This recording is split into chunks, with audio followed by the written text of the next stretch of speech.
Hi, I'm Andrew Rich, and if you're like me, you look at the state of modern wrestling discourse and think, wow, what a cesspool. That's why I'm here to tell you about Music of the Mat Remix.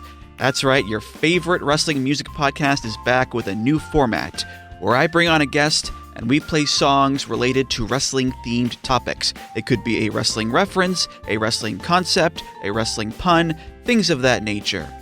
Now you might be saying, Andrew, that is a very, very tenuous connection to pro wrestling on a wrestling podcast network. Is this just an excuse to hang out with your friends and talk about music and ignore the rest of the wrestling landscape? Yes. Yes, it is. So listen to Music of the Mat Remix on the Voices of Wrestling Podcast Network, available on Apple, Spotify, or your podcast player of choice. Hello, Voices of Wrestling Podcasting Network listeners. I am Jeff Hawkins, co-host of Shake Them Ropes, with a very special announcement. If it's been a while or you've never listened to us before, the original gang is back. Myself and Rob McCarran, back talking wrestling. We have no idea where this show's going to go, where we're going to keep any of the old bits or any of the old things in there. It's going to be a process. It's going to be a journey, and we'd like for you to come along with us. Only on Shake Them Ropes on the Voices of Wrestling Podcasting Network. This podcast is a member of the Voices of Wrestling Podcasting Network. Visit voicesofwrestling.com to hear the rest of our great podcasts, as well as show reviews, columns, opinions, and updates across the world of wrestling. Competition starting to get thick, it's the click, so I hope you watch your A-game. A-Made, no rain from the track when we unite and spit. This is an A-game, better bring your A-game. Competition starting to get thick, it's the click, so I hope you watch your A-game. A-Made, no rain from... Hey now, it's the Mike and JD show, and I'm your host, Mike Gilbert, and I'm joined as always by JD, by God Oliva. How you doing, JD? Dude, we carved pumpkins today. Nice. It's like one of my favorite days of the year. The boy and I hit up Woodman's. I don't know if you have Woodman's out where you live, but they're pretty awesome stores. Got some $6 jumbo pumpkins. And I don't know, do you carve pumpkins, Mike? Do you partake in the carving of the pumpkin? I do, but I am not very artistic, but my wife is very, she can actually do all the designs and make them look super nice. See, I was wondering that because I'm not one of those people either. I need to be I like to say I'm a traditionalist, where I go with the old school pumpkins with the triangle eyes and the buck teeth and stuff like that, because that's all I'm capable of doing. Yeah, no, my wife gets super into it. Well, she's I should really I don't have it in here. I think it's in storage, but she actually had painted a picture of the WrestleMania 8 cover for me for my birthday one year. Just drew it freehand and colored it and painted it. The one with and does other stuff too. Does really good stuff. The one with Sid and Hogan and Macho and Flair. Yeah, but it's just of Flair though, and he's doing the big woo. And as soon as I saw it, I knew that which one she got it for. She didn't know WrestleMania 8. She doesn't even know what that is, but she just looked up Ric Flair, and she knew this is pre Dark Side of the Ring scandal, by the way. And just kind of painted me this thing, and I it was actually hanging up in my previous office. I need to get it up here though. But I'll have to put it up off camera somewhere, because this is the office that I work in. So I'm not gonna have Ric Flair behind me while I work. And have Ric Flair behind you while you're working, especially you work for a bank and stuff. Yeah, that'd be a bad move. Yeah. However, pretty cool in the wife. Yeah. No. She's a legit artist. She's really good at that stuff. Me, not so much. My daughter is taking up after her too. She's constantly drawing and coloring and doing all kinds of stuff. So yeah, people mistakenly think that I'm artistic because I write and I teach Photoshop courses, and no, I can't draw for shit. So I got nothing artistic in me whatsoever. Yeah, no, same here. I've taken music lessons, and I just can't do it. I don't know what it is. I quit all the time. I'm actively looking at a guitar teacher out here, because I'm before I die, I gotta learn how to play this damn guitar. I don't know if it's ever going to happen, but I want it to happen. It's got to happen. My brother is a really good guitar player. He played bass in a bunch of bands growing up, and I love music so much, but I can't I can't do it. Andy and I will drive in the car, and we sing the duet of Hunger Strike from Temple the Dog. Like I'm he sings. hungry. Oh, I love it. But it's the kid's favorite song. So like I'll sing the Eddie Vedder parts and he'll sing the Chris Cornell parts. And he's like, he's hell bent. He's like, Dad, I'm gonna have a band someday. I need you to be the singer. And I'm like, sure, pal. We could do that. Yeah. I can't carry a fucking tune. My sister-in-law studied opera at the University of Vienna, like in Austria. Wow. And she's like a classically trained singer. She actually taught me how to coach better. Like she taught me not to scream when I'm coaching, so it blows out your vocal cords. She taught me how to like yell from my diaphragm. So now my yelling is super on point because of that. But like I can't fucking carry a goddamn note. But the kid thinks I can, so that's all that matters, I guess. Yeah. Yeah. Well, I mean, they think that we are like superheroes, but we are but mere mortals, and for the most part, most dads are talentless hacks. So, but we do have some talent, and I think we're not talentless. Yeah. I think we're more talented than most, but right. far We're just not. We're not musically inclined. You know, what's so funny is that I actually in 6th and 7th grade was in like the marching band in junior high, and I started off at the trumpet, but as I got fatter, they put me to like the tuba, and then I actually played the big sousaphone that like wraps around you. And I was in the marching band. And then I had to like decide, what do I want to do? Do I want to stick with the marching band? And I was pretty good. Or do I want to play football? And I made the wrong decision, to be honest with you. I played football. Yeah. And like to this day my shoulders don't work. So my shoulders came out of football okay, high school football. That's where I got my neck injury. The hernia, I had 2 herniated discs in C5, C6, and C6, C7. That actually happened in football, and it was exacerbated from years of wrestling. Yeah, I see a lot of kids because like I got teaching. I see a lot of kids that play football and are in the band and have to make that choice. Yeah, junior year or when they become good for varsity. I told you I'm not letting the boy play football. I think we've had this discussion before. I think I don't know if it was on the air though, but yeah, because I'm kind of like leaning towards that myself, just because of how like some of my physical ailments and how they just like it legit started with football. I'm a firm believer you play sports, like clearly wrestling guy. Yeah. Like he's gonna wrestle, and he's actually a pretty good little soccer player. On Sundays we go work on his goalie skills. He wants to be a good goalie, but like he's way into soccer, way into wrestling. And he seems like when I bring him up to our broadcasts on football games, he kind of zones out. Yeah. He has no idea what's going on in football. Like his jiu-jitsu coach is like, whoo, they're usually asking all the kids like these football questions for like the Bears. He gets to the end, he goes, I forget what he asked. And he just looked at me and just did this.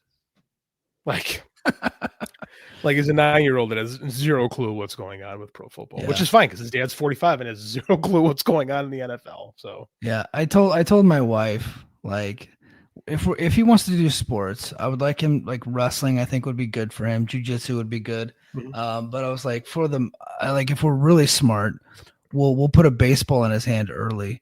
Because Shohei Ohtani just made $700 million off his last contract. Insane. And Juan Soto's like right up there, and like these guys, and they can play you can play baseball for 20 years. Like if you're lucky, because now you have all the problem with these kids playing travel ball so young. Yes. That these coaches are blowing their shoulders out from pitching so many innings. Like if it were up to me, it'd be like, you're going to play like center field or second base or something like that. I was advised to give my kid a golf club. There you go. And I did not take that advice up because my dad was a golf pro, not a pro golfer, but a golf pro. Like he was like good enough to like, basically a glorified caddy. Like he was good enough to teach people how to play golf. Okay. So like, like he would teach people, like he just gave him an excuse to hang out on the course. So, he took me golfing one time, and I was 20. I was all full of testosterone, college athlete, and I fucking sucked at golf so bad. I could not. And one eye, so I'm going to lean into that. I'm a disabled person, mind you. I could not hit that fucking ball in the hole to save my life.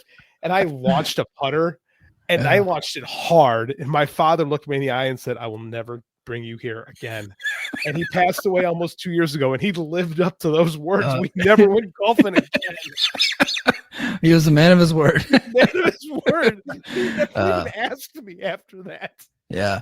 Hey, guys, if you're listening, we're gonna get to the wrestling talk soon. But I now have to share my one and only golf story, because I too have only been golfing one time. So we were in Korea, And our flight commander was really big into golf. He was a Korean American guy. He was actually like adopted out of North Korea and like grew up in Wisconsin. And he was like this like Korean redneck. He'd always have a big dip in his mouth. He listened to country music. He wore shit kickers. I know exactly the kind of guy you're talking about. Yeah. His last name is Hill. And one of my buddies said, he goes, oh, Captain Hill. He goes, when you got your citizenship test, did they give you your H? And he looks at us. It's like, what are you? And then I realized what he said. Oh, ill instead of Hill. Like he got his H when he became an American. I was like, oh my. And like we all just fell on the floor just dying. He thought that was so funny. That's great. But yeah, he was the best. But he's still alive. He's still really cool. But it was his idea to go golfing for PT one day, right? Which the new shithead Secretary of War would not approve. But we decided we're going to go golfing for PT. And I was like, hey, I've never golfed before. And like, oh, that's fine. We'll teach you. And then I show up and sure enough, there's cases of beer, right? And this is like 2011. So I'm like prime Mike Gilbert at this point. And it's like 1 p.m. We start drinking early. I've never hit a golf ball to say like in my life, but for whatever reason, I like what do they call it when you tee off? Yeah. What do they call that? The tee box. Yeah. So like I'm like the first hole I tee off on this thing, and I get it pretty close to the green. I walk up and I get it right onto the green on my second shot. So I'm already on the green, and these guys are like way behind me, and they're like oh hey, just take the golf cart and just drive up onto the green and wait for us up there. I'm like okay. So I get in the golf cart and I drive all the way up onto the green. And I, get my little putter guy out, and I'm, getting ready to line up my shot and get it into the hole. And I just start hearing some yelling from some old Korean man, and he's angry, and he's coming out there. He's driving from the golf house, from the clubhouse. He goes, "You get your ass off of there right now!" I was like, "What the hell?" And he's like yelling and cussing at me. I'm like, "What the hell?" This guy's like getting on me, and I'm like 4 or 5 beers deep into this point, so I'm like angry. And he goes, "Get off the green right now." And I go, I said F you and all this stuff to him. And then I look over and all my friends are dying laughing. I didn't know you're not supposed to drive the golf cart up onto the green. Like I didn't, they knew, they knew, they set me up, which let it happen. That's awesome. Dude. And I've never gone golfing again. You and I we've talked about my dad. My dad was really struggled with alcoholism his whole life. Succumbed to it eventually. He drank a lot, but he refused to drink on the golf course. Like for him, he said that was amateur hour. He goes, amateurs do that. And he would just like scoff his nose at men drinking beer on the golf course or taking the cart. He's like, you walk the course. And my dad, raging alcoholic, every time he played, walked the course, 36 holes, and would not touch alcohol. And the clubhouse afterwards, it was fucking lights out.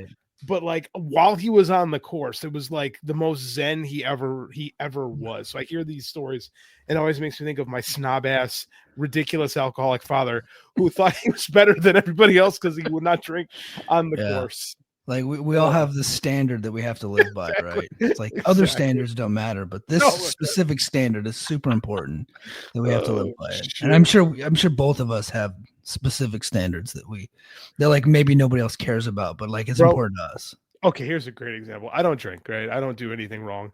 I haven't eaten anything today other than gluten-free cookies. We went to this orchard today, and I told you about the pumpkins. They have these amazing gluten-free cookies, and I bought like 10 of them, and they're huge, and I ate them all. Ate every single one of them. Yeah. I have anything else to eat all day today. All I had was cookies, and I feel terrible. Hey, my stomach's killing me. I think a lot of people are used to us like skipping Sunday nights, but here we're back on Sunday night, so we don't have a lot of people watching. We do have a guy in the chat, brother XWF, which I think is Jimmy Hartsburg, a wrestling federation from like 2002. Yeah, maybe. Yeah, we'll get to you in a minute, but before we get into the wrestling talk and we reveal our ballots, which that's happening today, have you partaken in any like Halloween or horror movies this month? Because last Last year we overdosed on them, and we were talking on the show a lot. But I've only knocked out one this year so far. So this year has been special in the Oliva house because I've introduced Andy to horror movies. He's 9, and after much debate from the wife, this is the year that I've allowed him to start imbibing in 1980s specific horror movies. Nice. So we have been partaking in the classics. Just last week we watched Halloween, the original. The OG, the OG film, and last night we watched Poltergeist for the first time. Movie holds up pretty good. Some of the effects don't work out, but performance and everything else, Poltergeist still pretty damn good. So, yeah, man, we've been doing a lot of that, showing them Lost Boys, Silver Bullet. We've checked out this year, and of course the Monster Squad. Yeah, well, a Monster Squad is like a must. So. Mm-hmm. Yeah, I was hoping to get to more, but right now I've only seen the new Fear Street on Netflix. How is it? It's okay. Like the other 3 movies they did, I thought were excellent. What the hell? Hold on. I had the YouTube thing on my phone, and just so I could share it on Twitter, and all of a sudden it started playing. It was so weird. I heard my own voice talking back at me. I hate when that happens. It creeped me out. But yeah, so Fear Street, R.L. Stine, but it's like more for like teenagers. The original, the 3 that they did, I think 2 years ago, I actually thought was really good. But the new one, Fear Street Prom Night, 80s style, it was like okay. Okay. So, yeah. There's I was really looking for. Are you familiar with Sinners, that movie that came out this year? Yeah. It's Michael B. Jordan. Have you seen it yet? No, I haven't. I heard it was great, and I was looking forward to it. I was talking to my brother about it. Same guy who's married to the opera singer, and he's like, "Yeah, dude, it's great. So can't wait to see it." He goes, "Yeah, it's like a musical." And when I heard that, I'm not going to watch it. I didn't know that, so yeah, now I'm not watching it. I've ruined that for you too. Yeah. Although I heard good things about Weapons. Weapons is sitting on HBO Max right now. I heard Yeah. nothing but good things about it, so I need to see that one. I have heard the same, and there's another one that's on HBO Max that has Pedro Pascal. That's more of a classic type 80s horror movie. Let me see. Pedro Pascal. He's in everything, so you have to sort through his IMDb to find anything. Pascal horror. Hold on. Talk amongst yourselves. So yeah, I want to check out Weapons because that got some really good love this year. Also, Welcome to Derry starts this week. I'm excited. I don't know why it starts so late, but I'm going to check that out. That's from the It like universe. Yeah, right? they're gonna bleed that. Although there's a couple scenes that have never made movies from that book that could actually fit into that if they do that. So we'll see what they play into. Yeah, it's called Freaky Tales. It's a Lionsgate movie. It's on HBO Max. I've heard it's really, really good. So I gotta check that out. Yeah, I'm gonna check that out. And so that one was recommended to me. So I'm at least try to get Freaky Tales and Weapons knocked out. I'm currently watching Ed Gein on Monster, the Ed Gein story on Netflix. And you got to be careful because if you watch the show, like all of a sudden you'll start talking like Ed Gein. Hello, Mulder. I'm making some pickles. Hello, Mulder.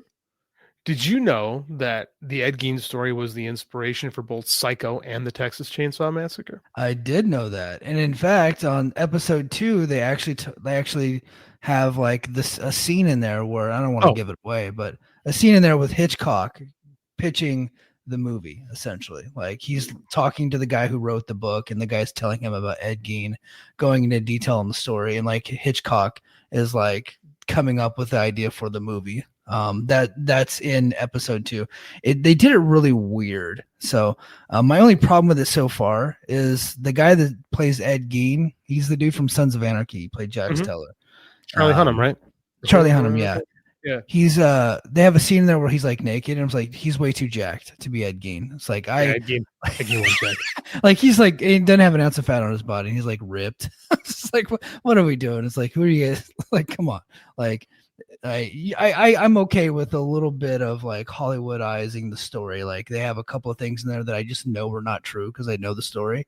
And I'm like okay with it, but you're trying to make Ed Gein into like a sex symbol. It's like that doesn't work. Yeah. So Yeah. it was one brief scene in the beginning of the show. But Did I ever tell you my mom's family grew up with John Wayne Gacy? I think you did because he's at a show because we talked about John Yeah. Wayne Gacy because I watched the documentary on Peacock. That's a new series coming out too, the John Wayne Gacy series. But Yeah, his sister and my aunt were best friends growing up, and she moved after that whole thing happened. She moved, went to Florida. Yeah. All right, guys. We're gonna get to the wrestling talk. All right. Oh God, we're getting as bad as Joe and Rich. Dude, we're 20 minutes into the show and they talk about wrestling. Yeah, they're usually talking about like the 1989 Montreal Expos or something. Did you hear this week's show? They talked about sports betting for like an hour, legitimately. Yeah, I lost $15 this weekend. I'm not happy about it, but the payout would have been like $5,000 though had I hit the parlays. But damn. Yeah. So the funny thing is that I have to. It's illegal in South Carolina to use the online sports betting, but if I go across the border to North Carolina, I can do it. So while I'm at work, I can place bets, but I can't even look at the bets when I get home. I have to, if I win, I have to drive over across the border to collect the winnings. That's hilarious. How far are you from the border of North Carolina? Like 15 minutes. So yeah, I can head over to like Cookout or Chick-fil-A across the bridge and like sit there and collect my winnings. It wouldn't be a big deal. All right. All right. Did any of you guys see NXT Halloween Havoc yesterday? No, I did see what happened, but I don't. I don't really watch NXT. I don't think it's particularly very good. That doesn't mean that good stuff doesn't happen on it, but overall, my experiences since they have removed the glorified Ring of Honor promotion, which is what it was, I think, in like the black and gold era, when Triple H was running it. It was like a mix. It was like the best of TNA, the best of Ring of Honor, and the best of Indies all in one area, and they were actually making real stars. Now it's a glorified wrestling school, and I actually think that's a good idea. I think that's a good thing for them, and they're actually going to get some real stars like Braun Breaker, a guy from college. He's going to be the world champion soon. I think Trick Williams is going to be a big-time wrestler. Obafemi is going to be huge. So they're actually like, it's working, right? What they're doing. I'm not going to watch it. So, and I know TNA is on there, and like, me being a TNA podcaster, maybe I should pay a little bit more attention to it. I don't really care to see Hardys versus Dork State. I saw them before. They're terrible. They are. I'm just not interested. So I know you shouldn't judge wrestling by gifts, but it was really hard. Yeah. Watching some of that stuff and being like, woof. Although I do find it funny, I did catch some of Jeff Hardy flying through tables and stuff like that. I seem to remember a couple years ago, a lot of people very upset about him doing that when it was in AEW television. Those voices seem to be quiet now that it's not back on WWE TV. Funny how that works out. Yeah. Seem not really a problem anymore. Yeah. So there you go. So that is my NXT experience from the weekend. Although I did hear that Ricky Starks versus Trick Williams was pretty good. Not surprised. Ricky Starks good. Yeah, and Tatum Paxley is the new champion, and Dork State, the new NXT tag champions. They beat the Hardys in a 4-on-2 match. So there you go. I heard about that. Tatum Paxley's the spooky girl with the dolls, right? Sure. Like I think it is. I saw a thing on Twitter. It was her and Mr. Iguana. He had his fucking iguana talking to her dolls, and I wanted to run my face into a belt sander. Yeah. And I'm like, God, I can't watch wrestling then. Then I put on AEW for 5 minutes and the fucking puppet was back. And I'm like, I fucking hate everything. I hate pro wrestling so much. I sent you the video, right, of my experience watching AEW the other night. I like as soon as Mercedes Moné came out and they were doing a celebration, I just videoed myself changing the channel so people knew exactly what I thought. So I didn't actually see the puppet. I heard about it later, and I'm like, I made the right decision. I put on the Charlotte Hornets, who were up at the time, and they ended up winning. So there you go. Speaking of bad wrestling and bad creative and bad ideas, Vince Russo might actually be back, JD. Might he? Or I might have gotten worked. So here, okay. So here's the thing. So Bound for Glory, the day of, there's like a rumor had started online that it wasn't like a big one. Like it wasn't like more in like DMs and stuff that Vince Russo was coming back to a company, right? I texted you and John, and I told you guys, like, I think Vince Russo might be back in wrestling, but nobody wants to say who or where or what. Well, for good reason. And so then yesterday morning, I guess he does a SmackDown review. I had no idea that the guy is doing a SmackDown review on Sportskeeda with this other guy. But the show's ending. So this was like their last show. This is what I learned during this. But so some guy put the link out there and said, hey, Vince announces that he is returning to wrestling. He's going to the NWA on there. And then he put the link. And I was like, okay, well, I did hear that he's coming back, right? So I was like, but I don't think I could sit through an entire podcast of Vince Russo. I just can't do it. Okay. So Gerard can. Gerard can do that. So respect. Yeah, respect Gerard. So he put a video in our chat, and I saw the timestamp on there. So I went ahead and watched it myself, and it sounded to me like he's coming back. So I went ahead and quote tweeted it, and sure enough, it got a bunch of steam, got some buzz. For whatever reason, fucking Michael Elgin's in my DM, not my DMs, but in my your comments. mentions. I had to mute him. Like he's still going off. So, I didn't even know that the guy followed me. I looked at when I went to go mute him, I saw that he followed me. I had no idea. But wow. What really caught steam was the fact that Vince on the show, and I'm going to play the clip here in a sec, on the show talking about some of the ideas that he has written for this new program, or for this program that he's writing for, has a female wrestler who is using the Me Too card so that way she can keep her power within the company. And if that doesn't scream Vince Russo, I don't know what does, right? Like that's exactly what we need in pro wrestling. Mike, for the record, this doesn't get clipped. Mike is being sarcastic when he says, for sure. When you said that, because you texted us that, and I thought to myself, that is 100% something Vince Russo would write. Yeah. Now, I'm not an advocate for him coming back. I think it's a stupid idea. However, I'm probably going to check it out now because I am a fan of train wrecks, and I am not one of these guys that's like fighting causes for wrestling. I think most of them are all just bad people, so I'm just going to watch it anyway. So he's this awful dude that's coming back that hasn't had a good idea in almost 30 years. Let's see what he's got. Come on, Russo or Billy here? Vince Russo. Yeah. NWA at one point in time was cool when they had Dave Lagana. It turns out he's also a creep. So fuck. The company just can't win. Man, 2019 was a great year for pro wrestling, and then everything really fell apart with that pandemic. Yeah, it did. And, dude, I used to really enjoy it. I'd watch NWA, and then Dynamite would come on right after that. Like, it was NWA Power was a good show back then. It was. Yeah. Like the booking was good. It was solid. The great promos on it. It was a throwback. Jim Cornette was on commentary. I thought he was great. Kingston was there. Cole Cabana, Ricky Starks. Like Eli Drake was on there. Eli Drake, Nick Aldis, like James Storm. Yeah, it was pretty good. The wrestling wasn't great on the show. It was not great, but the promos were fun. It was well booked. It was like watching Crockett in not 1980, like 1983. Not quite at the peak, but like when it was getting interesting. Yeah, and then Cody won the NWA title from Nick Aldis at All In, and then they did the return match in a cage at a pay-per-view.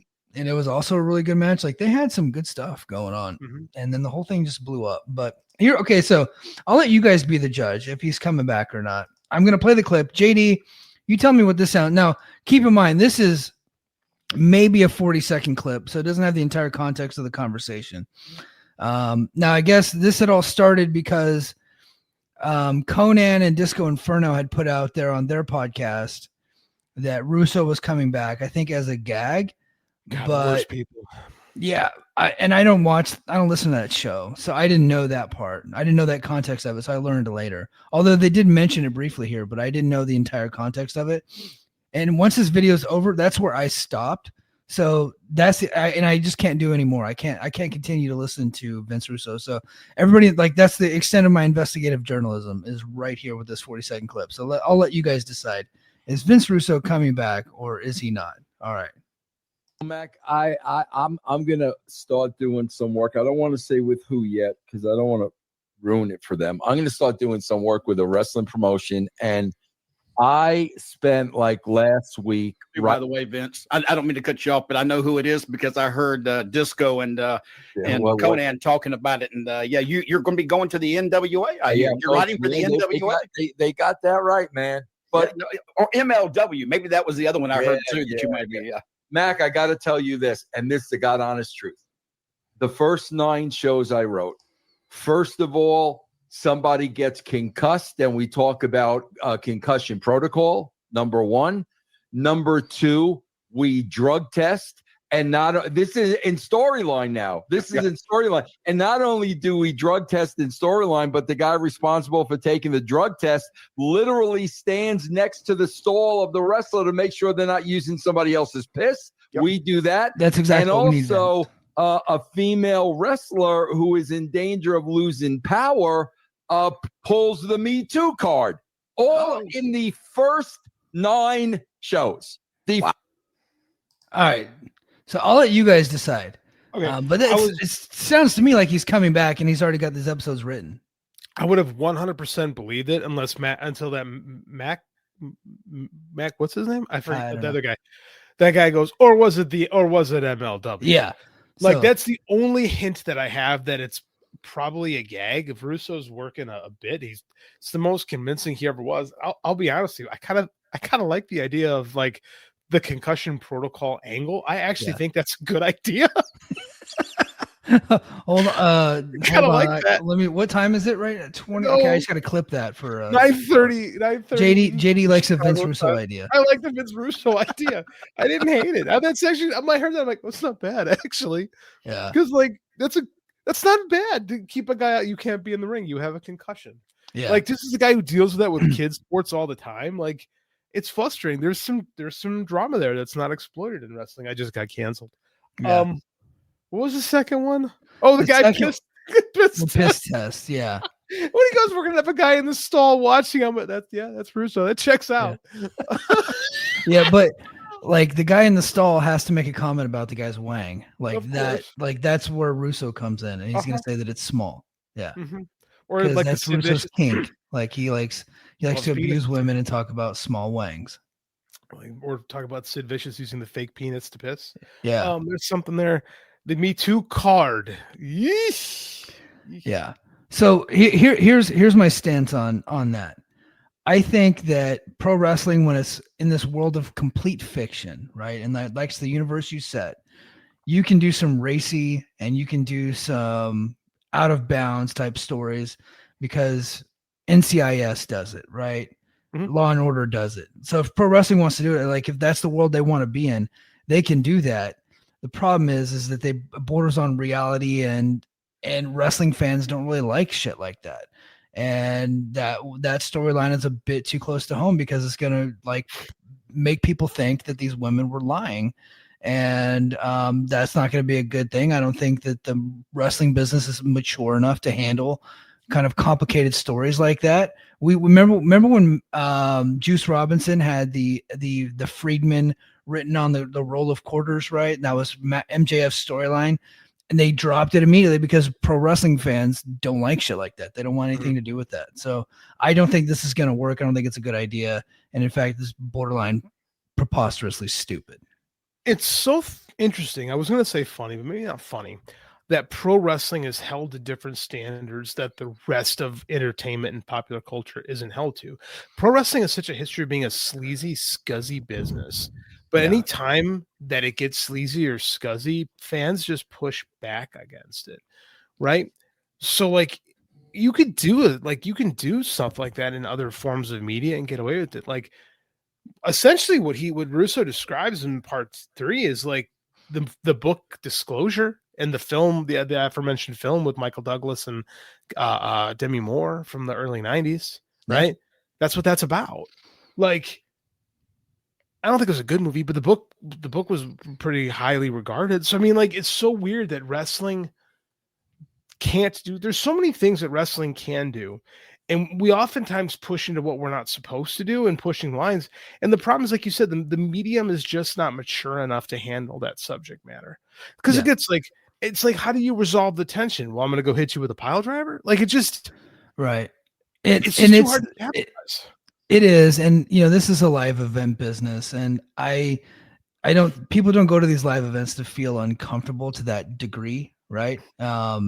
And like in the early 2000s, like they were doing miscarriage angles on WWE television. It was just like, and I think Vince had tried to do that. Like Vince Russo had tried to do that stuff before, and Jim Cornette blew up at him. It's like, you just can't do this stuff because it's real life and people get uncomfortable. Being uncomfortable is part of pro wrestling, but they don't want to be uncomfortable to that degree. So there are limitations to what you can do in a world of fiction. So, I was thinking about this the other day. I mean, I would love to see like a JD Oliva booked wrestler, not booked by me, but for me, would be something where we kind of got rid of the big video wall. It was just like the arena was more like Lucha Underground, and like you would have regular promos, and anything backstage would have to be like made to look like it's filmed with a phone. It's funny you bring up Lucha Underground because that's exactly what you're describing. Like Lucha, but without the sci-fi. Without the sci-fi and the magic. I really like Lucha Underground. Like I thought it was a little too telenovela, but that was the audience it was going for. So I mean, like I can't fault it too much on that. But I would really like to see a wrestling show just kind of blow. And I don't know if it would work though. Like I don't know if fans today really are in tune with what I want to see in a pro wrestling show. Like I'm sitting here bitching about, the puppet meeting the dolls. Maybe that's, I'm having these existential crises again where I'm like, maybe modern wrestling just isn't really for me, like it just seems like it doesn't go that way. And then you talk about, and I'm not saying, we should do like Me Too stories in wrestling. We should fictionalize it. I don't think we should, but I mean, like, I don't think the answer is doing more puppets. And I think all these AEW fans that say, I want realism in wrestling, I don't want WWE stuff, I don't want fed pilled stuff, and then loving the Monet puppy are like puppet. They're the worst kind of hypocrites. You'd say you want an alternative. No, you just don't want to watch WWE because it makes It's like I don't know, man. I hate all of it. Yeah, and my buddy at Junkyard Akiyama on Twitter is calling the Mercedes Moné stuff fed pilled. And I'm like, as far as I could tell, Mercedes never had a puppet in WWE. This is AEW now. This is just what AEW is now. And a lot of people are making that, like, stop saying that this is WWE influence on AEW.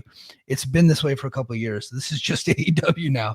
Like, and you can't sit there and watch AEW and then blame Vince McMahon for what's happening to AEW. Tony Khan's the motherfucker in charge, and he's the one greenlighting all this stuff. So you can't blame Jennifer Pepperman and Mike Mansuri. Tony Khan's the guy in charge. It's him. Like, that's who you blame. And, I know Devon was really uncomfortable with Tony Khan asking him to wrestle because very clearly Devon just wanted to be a producer and not want to wrestle. By the way, how did that match in TNA go? I'll be honest. I like, this is going to go against the grain of our network here. Go for it. I actually liked the match, but I didn't like the melodrama after the match. I thought that was a bit too much, and that took fucking forever. So they're all fed guys. So, but the match itself, like poor Devon could barely move, but I thought they did enough stuff in there, and the crowd was up for it. It worked. But. And that's why it's fine. Like pro wrestling is fine if the crowd, if something is directed for a particular audience, whatever, it draws. Yeah. Like I'm more interested in pointing out the hypocrisy, and I don't know if I believe that Tony Khan wanted Devon Dudley to wrestle on his own. Like I don't know if I buy that because there's no value in it. No, I mean, look, Tony Khan loves himself some attitude era wrestling. Like he loves that. For sure. Maybe he thought that and he also loves ECW. So I could see him wanting Devon to do some stuff, and they did bring in Devon's sons at one point. So maybe they were wanting that to be an act and like a trios act, and every once in a while he's in the ring. But he did say that he was willing to go there to help his sons get started, and couldn't. I don't think the guy's lying about that. He did say he didn't like the way AEW was ran, but brother, you never worked there, so how do you know how it's ran? So like that was really the only pushback I do on him. I'm gonna laugh at you if you say I don't want to be a wrestler, but then you go ahead and do your retirement run with the Hardys and Bubba. Like I mean, I'm not gonna. It was a 20-minute match, and it really is the only match he's done. But they would have done that. But they would have tried to do that in AEW. Is the whole I plan think that MMA. he probably thought that AEW wanted him to wrestle a lot, and he just wanted to do the one match. So I don't know if he won. I don't know. It's whatever. That's what he said. I'm not gonna put words in the guy's mouth. I can't tell you what he wanted to do. It sounds like he didn't want to wrestle a bunch, and he only wanted to do the one match with the Hardys, and that's what. Well, he's wearing a WWE T-shirt, so I question anybody talking about like the number one competition when you're literally wearing the opposing colors. It's like, how do I don't know if I believe a professional wrestler, quite frankly, Mike, of what they say any time, especially when money is involved. I'll be honest. I don't see why he would lie about Tony Khan wanting him to wrestle. To get paid. I don't know. Like he's not going back to WWE to make sure he was literally wearing a WWE shirt. He's got that sweet ass legend deal. They make sure that check comes every month, man. You don't want to rock that boat. I don't know. If he did lie, that's not like a lie. That's like a. I'm not saying he's like a wrestler. You bend the truth. You bend the truth. I'm just saying you don't come out and say, I really didn't want to wrestle. I just wanted to produce immediately after you just wrestled your retirement match and did a whole thing in TNA and NXT. Well, I think he was talking about before when he was talking with them after he left WWE, because he was a producer in WWE and he got fired there for I think he took an indie. He went to an indie show that he wasn't allowed to go to, and he got fired there. So he was in talks to go to AEW. And he just wanted to be a producer, but he said Tony Khan wanted him to wrestle, so he turned the job down. So I don't see that being a big deal. Like maybe he made the whole thing up. I don't know. But I see it doesn't sound like I see it as a big deal because dick fucks like Jeremy Lambert have to make everything into a goddamn social media war.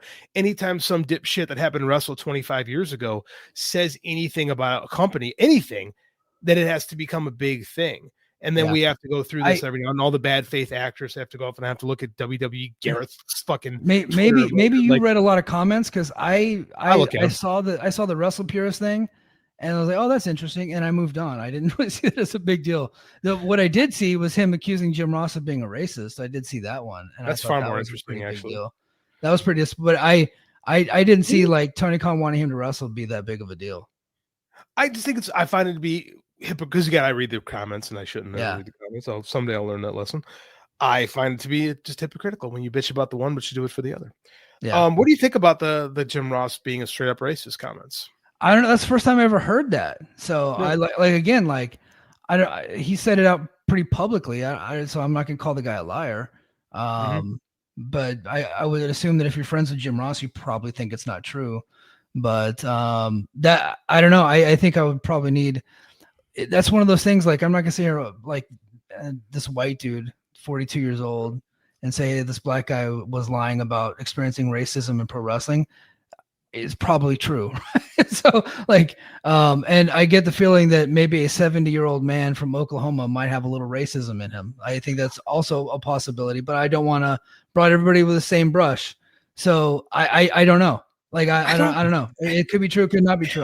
That's the thing is like that one's tough for me, and I admire Jim Ross, so that one hurts.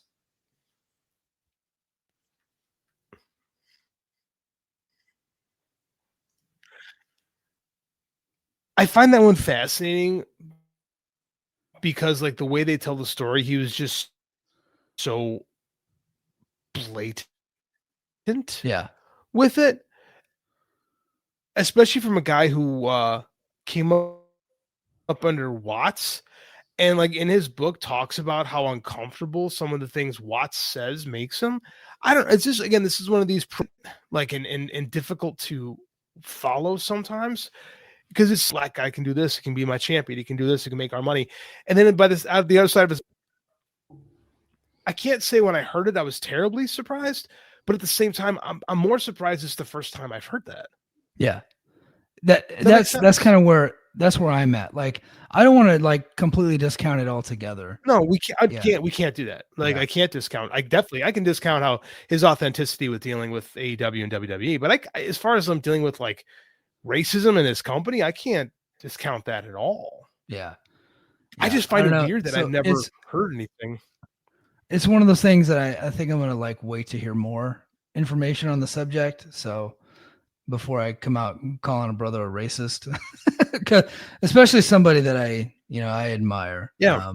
I don't like dogpiling people either. It's Like, a harsh. because that situation really could be way more complicated than we even know about. Maybe someone interpreted his actions as being racist, but that was not the intention. Like that stuff happens all the time. So I don't know, man. Or he's just a fucking racist, and now we got to get rid of this guy. That could be true too. That's true. Yeah. All right. Let's get to our Hall of Fame ballot. A closet. It'd be a closeted racist at this point because the man's been. That's the one thing that's wild to me. He's been a part of wrestling for dang near 50 years. Yeah. Right. Yeah. All right. Let's get to our Hall of Fame ballot. So here, what I'm going to do is JD, we're going to just go over the categories. I'm going to read off the names, and then you tell me who you're voting for from those names, and then I will tell you who I'm voting for. And those of you that want to tally this up, go ahead and tally them up. And then immediately afterwards, I think I'm probably going to submit my ballot. But all right. So JD, are you there? Yeah, I'm right here. You hear me? Okay. Yeah, your video is just behind a little bit, but your audio. Yeah, I saw that. It freaked me out. So sorry about that. Yeah, no, it's okay. All right. I followed the historical performers era candidates 6 maximum. Now, before we get started, I am toying with the idea of not doing all 6. Excuse me. I'm toying with the idea of not doing all 6. I've been inspired by Jeff Jarrett, but I get the feeling that once I submit my ballot, I'll have 6 on there. So I'm going to tell you the 6 that I'm voting for. You tell me the 6 you're voting for. I'll actually let you go first. But here are the names. Ole Anderson, Afa and Sika, Bullet Bob Armstrong, Tully and Arn, the British Bulldogs, June Byers, Wild Bull Curry, Junkyard Dog, Cowboy Bob Ellis, Pampiro Firpo, Black Gordman and Great Goliath, Archie the Stomper Goldie, Hart Foundation, Sputnik Monroe, Dusty Rhodes and Dick Murdoch as a tag team. Dusty Rhodes is already in as a single. Iron Sheik, Sweet Daddy Siki, Ricky Steamboat and Jay Youngblood, who had an amazing run in Mid-Atlantic in the early 80s. Mad Dog and Butcher Vachon. And then, of course, Kevin, Kerry, and David Von Erich. JD, who are you voting for from this category?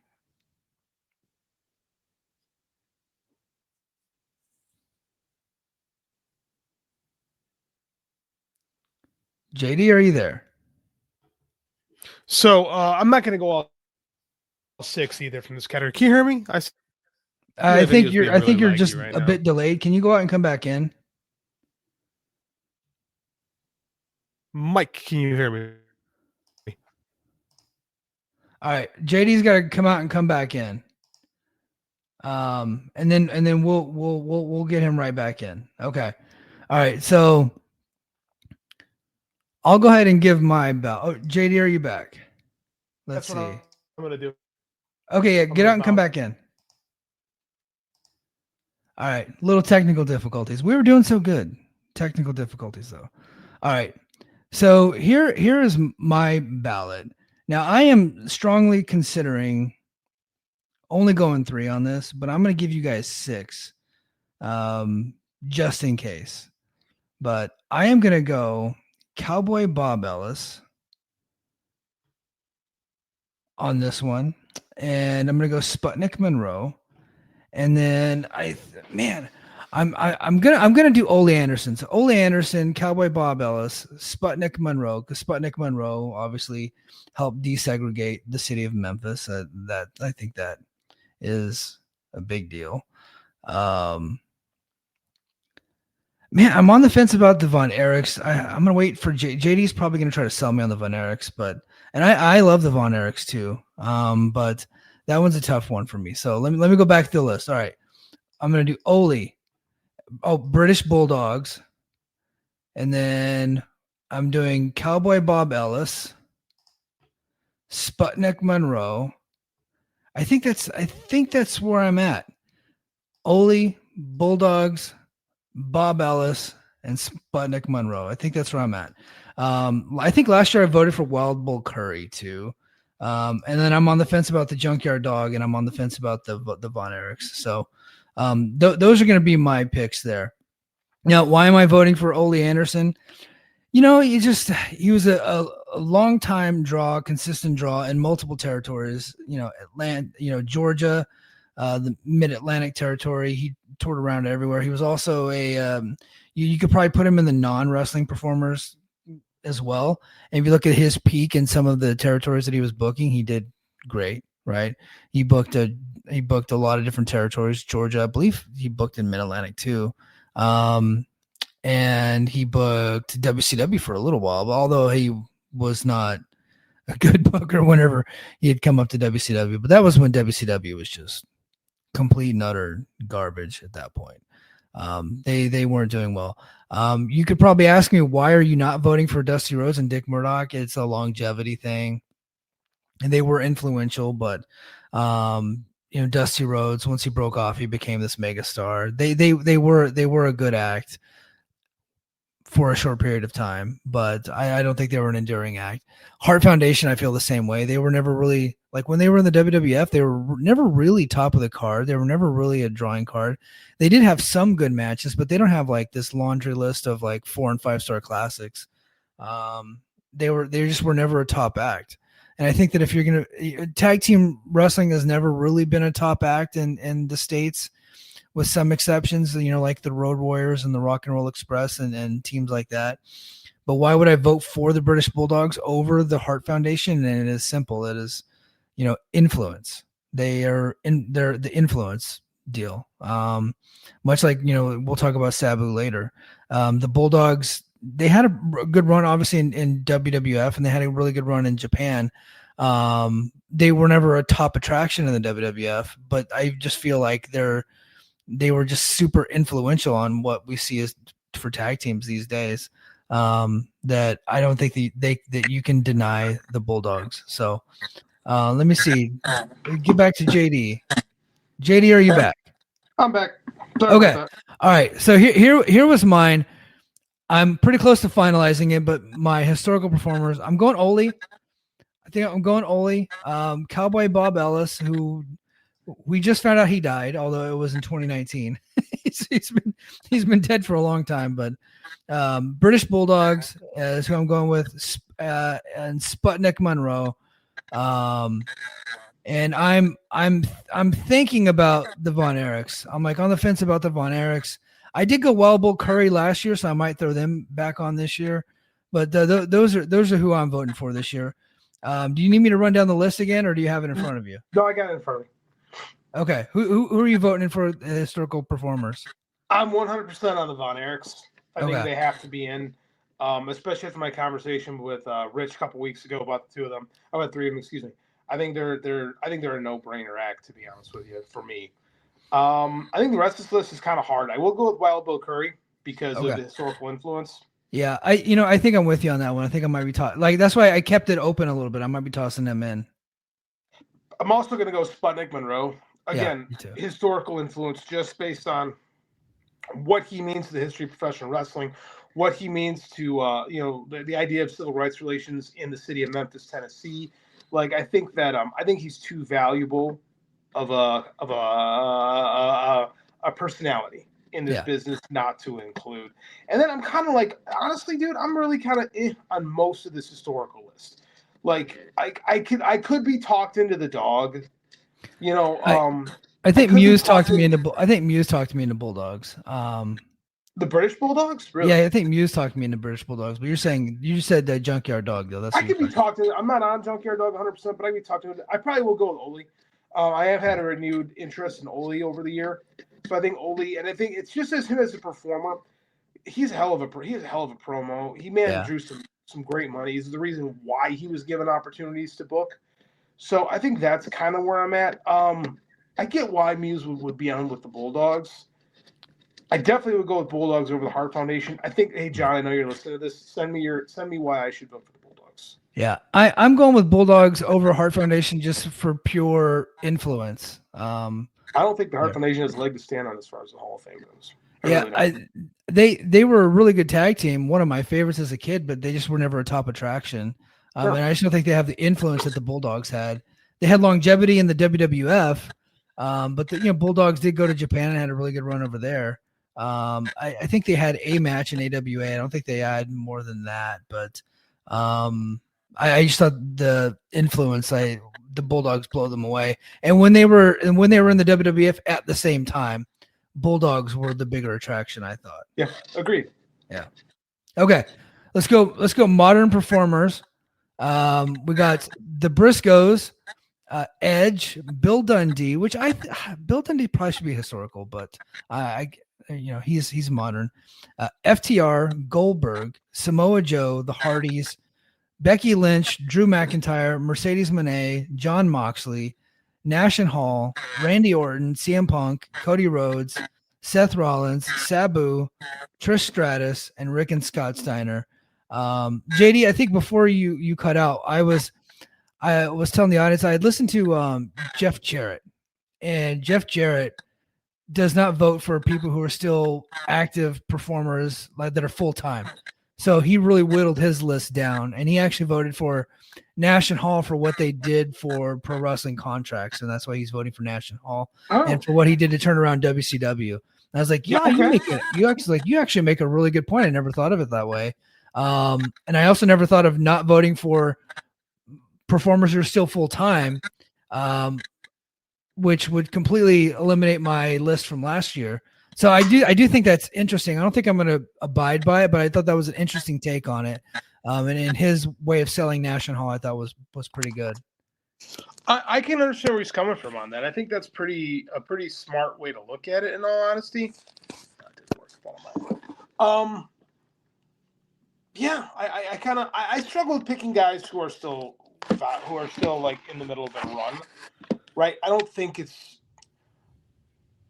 smart to vote for guys whose story hasn't been completed yet.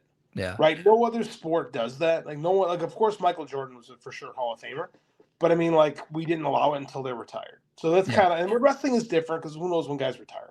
So I don't know. I get where he's coming from. I can't fight him on it. So who are you voting for in this category? I think Sabu is one of my, thanks to John's article. I think John used wrote a hell of an article on Sabu.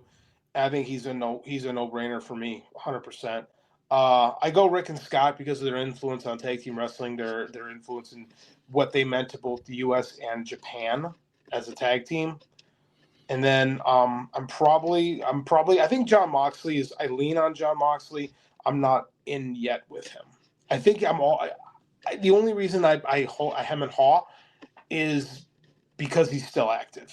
Yeah. Right. And I'm kind of on that too. I have a hard time voting for people who are still active, but I do think because you were big on him last year. I was big on Moxley last year, and I think he had a great year. I think he proved his worth to AEW and proved his worth to pro wrestling in general and what he means for it. But my attitudes toward electing people that are still active are kind of coming through right now. I kind of feel the same about Cody. I think Cody's a for sure Hall of Famer too, but I hem and haw because they're both still active. Yeah. So right now, gun to my head, Steiners and Sabu, and probably Mark and Jay Briscoe. Okay. Yeah, I'm with you. I'm with you there. I think I'm going Steiners, Sabu. I'm going Matt and Jeff. I really think that they've, in the last year, like they're a big part of the TNA turnaround, and I think they've proven their worth. They're about to get another contract, and they've done a really good job.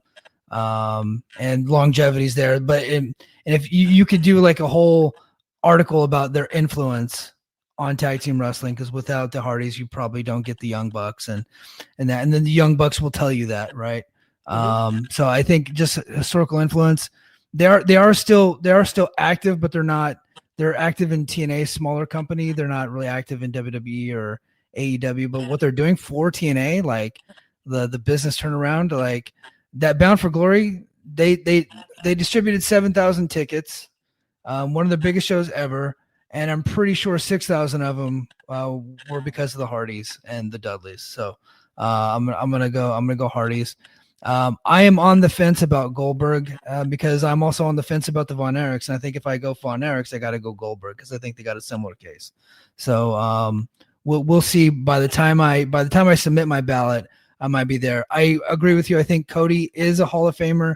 I think CM Punk is a Hall of Famer. I think John Moxley is a Hall of Famer. I just think that they're still active, and these guys that are not like completely active on big time television, I just like, I don't know. I think I'm going to go with keep my ballot small this year. So I'm going to go Sabu, Steiners, and the Hardys, and I might get talked into Goldberg. We'll see. All right. Yeah, I think you're right about making that list smaller. Yeah. Well, because I want to target the people that I really want to go in, right? Mm-hmm. And so that is also a strategy. Like I really want the Steiners and Sabu, and I know the Hardys are not going to get a lot of votes. So I'm going to vote for them anyway. So and I'm going to continue to beat that drum every year.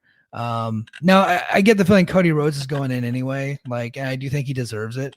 So, but I don't know. I think I'm going to keep my ballot small this year. I think that's important. All right. I followed wrestling in Japan. Are you going to vote for Japan this year?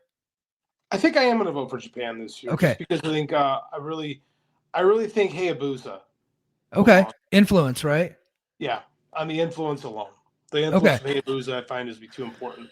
I think not Io Sky. You're not going to go Io Sky. I don't feel like I know.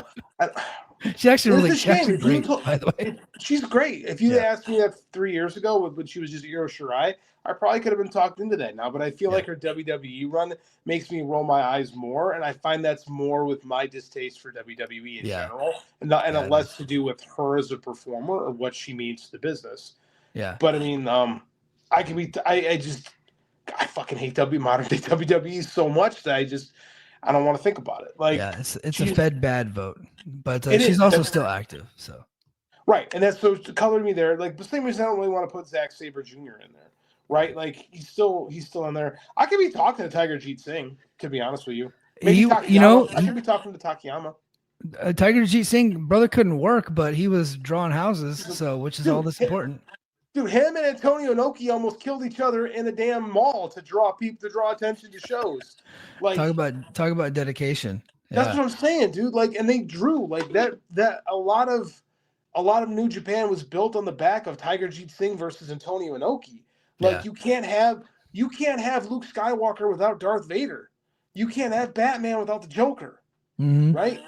A babyface is only as good as the heels he works with, and Tiger Jeet Singh was a big part of the early Inoki success. So I could be talked into that. I could be talked into Takayama's a major, from both pro wrestling and in early MMA. Like Takayama might be the guy who belongs. Yeah. Takayama wasn't a good MMA fighter, but he did have that fight with Don Fry.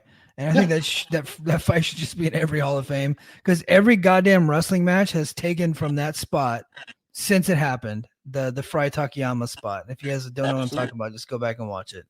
And it was they legit beat the shit out of each other in that fight. It was insane. To the point where Takayama's never been the same. Yeah. Do you think the Hall of Fame should change a little bit of what they do and include things like feuds and matches and stuff like that? No. Because then, like, would the Baseball Hall of Fame do like games? Here's the thing, though. Baseball and pro wrestling aren't the same. And I think we fool ourselves when we disingenuously look at that. No. Because, like Paul Orndorff on his own maybe wasn't a great draw, but Paul Orndorff and Hulk Hogan was, like, massive. You know what I'm saying? Yeah. I agree with you. I think pro wrestling should be different than baseball. I don't see matches, but I think that they should have a separate category for tag teams. Yeah. Because I think that, it's a different type of attraction.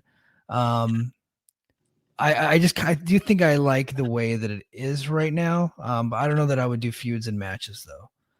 But you certainly could, like, if you do feuds and matches, then you got to, Randy Savage and Hulk Hogan, like that feud goes in right immediately. Absolutely. Rhodes and Flair. Like, I think that you could probably do 10 right off the top and like you just automatically put them in, but Bix and John Pollock were talking about that, so that's an interesting thought. So I wanted your thoughts. Where were they talking about it? I'd like to take a look at this post. This past week's Between the Sheets, actually. Okay. Yeah, I mean, it's an interesting idea.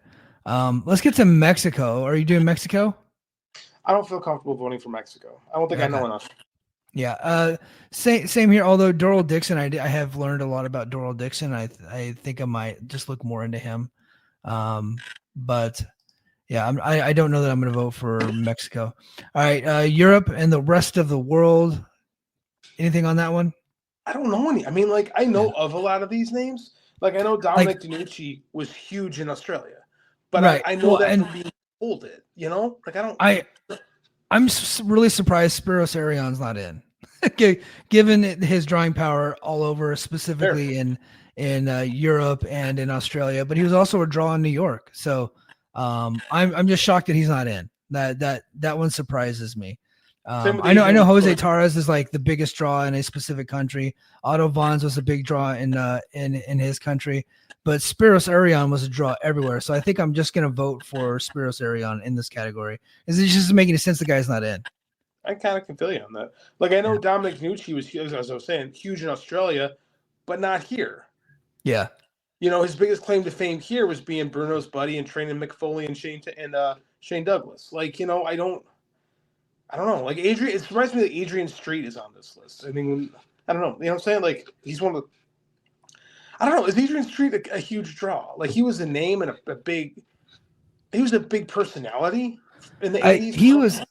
I think he was one of those unique attractions that you can bring into the territory for a little bit of time, and he would pop it. But this is the rest of the world. So I'll have to take a look at what he drew in Australia, what he drew in the UK, and what he drew in the rest of the world. What I do know about him from the States is that he would get brought in and he actually would do a little bit of business because of this unique attraction that he brought. It was like a Rocky Horror Picture Show type stuff that he would bring, and he would get under people's skin with the homophobic type stuff. So with his wife next to him, which is so hilarious. With his wife, and he's like one of the baddest. He's probably the baddest motherfucker on the card. Yeah, he fucking dude up completely. It's so crazy. Yeah. All right, let's get to non-wrestlers. So 7 maximum here, and this is the one where I'm like, a lot of times I go full card, but we'll see. Dave Brown, the Weatherman, Zane Bresloff, very interesting case. Bobby Bruns, Bob Caudle, Joe Higuchi, Jim Johnston, Larry Matisick, James Melby, Bill Mercer, who should be in the Hall of Fame just for interviewing Lee Harvey Oswald right before he died. Hall of Fame. Yeah. Gorilla Monsoon, Rossi Ogawa, Reg Parks, Morris Siegel, Tony Schiavone, George Scott, Kevin Sullivan, the wrestler, but he's here as a booker, I believe. Mike Tenay, Ted Turner, Jesse Ventura, Roy Welch, Stanley Weston, the Grand Wizard, and Koichi Yoshizawa. All right, who you like? That's a lot, man. And there's some really good candidates here. Who you got on this one? Dude, this is a hell of a list. Zane Bresloff is always going to be one of my first because I think he's you talk about that WrestleMania 3 attendance. Zane Bresloff's a major reason behind that. You talk about WCW's turnaround in the 90s. A lot of that was Zane Bresloff. We talked about, it wasn't just the NWO and Hulk Hogan, right? They had already started turning their ticket buying machine around before that. And that's Zane Bresloff. Like, I think he's a much more powerful influence in the history of pro wrestling than people give him credit for. So he's my number one. Just going through this, I think Morris Siegel is the guy I did not have last year, and I was educated after the fact that I probably should have voted for Morris Siegel. So I had him last year, and I'm still on him, by the way. Yeah. Yeah. I'm going to go Ted Turner. I said it last year. Wrestling without the Superstation is a different place today than it was. And Ted Turner might not have been in day-to-day pro wrestling, but I think his influence is massive. Mm-hmm. I don't think anybody was more influential in pro wrestling in the latter half of the 20th century and into the 21st than Ted Turner. To the fact that when he got out, the wrestling monopoly began. Yeah. Right? That just shows you right there how vital he was. And then Jesse Ventura for sure. Oh yeah. Yeah. We have similar ballots. So I'm gonna go Jesse Ventura. I think just for his historical significance, not only as a heel announcer, a heel color commentator, like I know Piper was before him, but he really ran with that thing and he really redefined what that role is. And he was a big draw on those WWF cards as an announcer, right? Like he was a big reason why people were tuning in. They wanted to hear what Jesse had to say. He did great. He was a crossover star.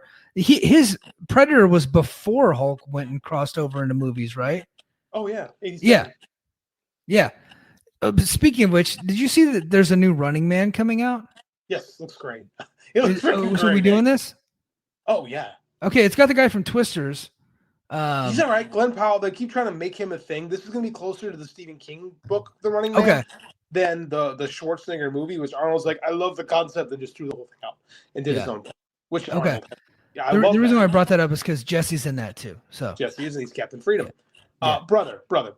Jesse Ventura was elected governor of a state as his work name. Yes.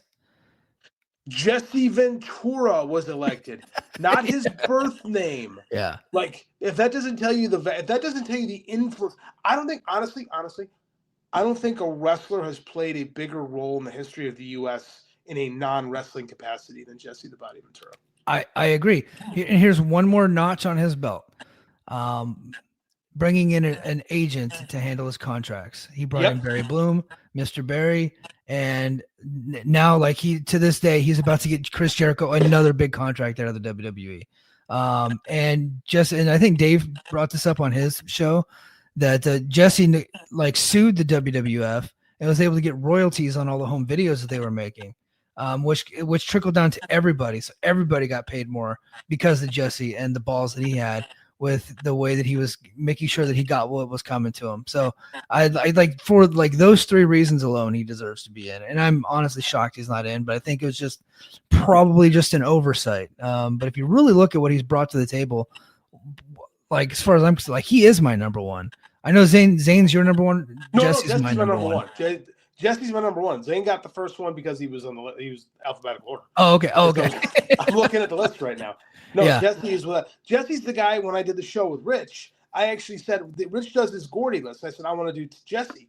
And he's like, Jesse's not a performer. And I said, dude, Jesse needs to be talked about. And it needs to be on, because we are guys who have influence. And I sold Rich on Jesse Ventura as a non-performer. Yeah. I think I did anyway. Yeah, I'm going Jesse. You talked me into Ted Turner, so I'm doing Ted Turner this year. I'm gonna go Mike Tenay on the Voices of Wrestling website. I did last year, and Garrett Kidney did a really good article selling his story. So I'm gonna go, give him a shout out. I think everybody should vote for Mike Tenay this year. So I'm also doing Morris Siegel and Zane Bresloff. Yeah, I'm doing Zane. So I just had one more than you. I'm adding Mike Tenay to my list. So. I could be talking to Kevin Sullivan, and I could probably talk to Larry Madisick too. But I think my picks are who I feel like these guys belong. Yeah, Gorilla Monsoon. I his book just came out. I might take a look at it. I think I just have to learn some more about Gorilla Monsoon. He is one of the voices of my childhood. Me too. But I thought that Vince was a better announcer than Gorilla, to be honest with you. During that period, I know people disagree with me, but I thought Vince and Jesse was the better duo. But I feel like it's weird to say this, but I feel like I don't know enough about Gorilla. Yeah. I feel like if I could be educated more on Gorilla's impact, I could be talked into it, but I'm not there yet. Yeah. Well, a book did just come out about him. I just have not had a chance to read it. So same. I should probably get a look. Yeah. But yeah, so that is our ballots. I'll be turning mine in a little bit later. It's actually getting late here. But yeah, I think that's going to do it for us. Thanks to everybody that jumped in the chat. We greatly appreciate it. I know we kind of just dropped the show tonight. We didn't really give people a heads up. So I hope everybody gets a chance to check it out. Our ballots will be out, and then I'll make sure to tag the ballot tracker guy. Get that on record. But JD, you got any closing remarks for the people before we sign off? I get to vote in the Wrestling Observer Hall of Fame. Yeah, same here. All right, that's gonna do it for us this time, man. Until next time, mahalo. Competition starting to get thick, it's the click, so I hope you watch your A game. Made no rain from the track when we unite and spit. This isn't A game, better bring your A game. Competition starting to get thick, it's the click, so I hope you watch your A game.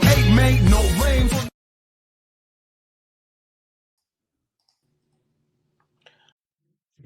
My name is Tyler Fornes, and I am one of the co-hosts of the Good, the Bad, and the Hungy AEW podcast here on the Voice of Wrestling Podcasting Network. We take a broad scope approach to the world of All Elite Wrestling and the entire universe of Tony Khan. We talk about the big matches, the big stars, the promos, the storylines. And we also look at it from a big picture perspective. How are things going to change over the course of the next 10 years with AEW still in the picture? How are companies like WWE going to adapt and adjust to AEW? Are they going to be a similar way like they did with WCW in the late 1990s? Will there be a counterpunch? We talk about all of that and more on The Good, The Bad, and The Hungy every week on the Voices of Wrestling Network. Hello, Voices of Wrestling Podcasting Network listeners. I am Jeff Hawkins, co-host of Shake Them Ropes, with a very special announcement. If it's been a while or you've never listened to us before, the original gang is back. Myself and Rob McCarran, back talking wrestling. We have no idea where this show's going to go, where we're going to keep any of the old bits or any of the old things in there. It's going to be a process. It's going to be a journey, and we'd like for you to come along with us. Only on Shake Them Ropes on the Voices of Wrestling Podcasting Network.